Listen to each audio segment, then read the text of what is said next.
mean, we're in the real estate investment space, but one of the things that I like to point out in the context of this discussion is that all real estate is architecture. And if we often focus on it as its investment vehicle, but Sure. in fact, it is actually all architecture. And I like to start just by approaching it that way. What does that actually mean? You need to start thinking about what architecture is, and then, of course, from there, you want to generally start thinking about, well, what's good architecture? So how do you approach that so that you can create the best apartments that will maximize, highest and best use for a development site.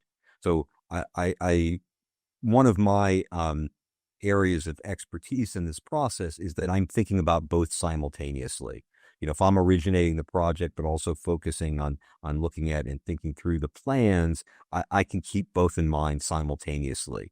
I'm not just handing it off to an architect, letting them come up with whatever they think is best, because they're not necessarily focused on all the rest of the business plan and the structure of the business plan and what the final goals and objectives of that are.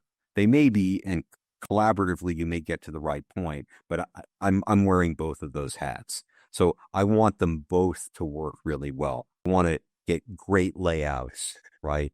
Also maximize what can be built on a given lot, Mm. right? And it's also, that's a question too of what's permissible to build based on the zoning, and then how you can do it based on the code.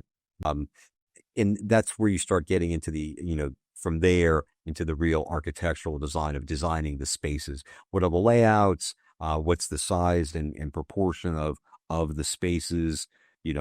Kitchen, living room, kitchen, dining, living room, bedrooms.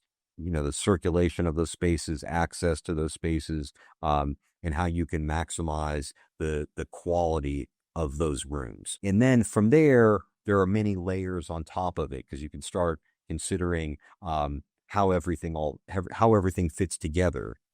What are the mechanicals, and what's the look and feel of the kind of mechanicals that you're using. There are design aspects of the design that are not what we think of most. For the most part, when you mention design to people, they're thinking of the aesthetic component of the design, right? Well, you have a structural design, you have a mechanical design, you have a plumbing and sprinkler design. All of these things are designed, and they all have to fit together, right? Really fitting all those things together in the best way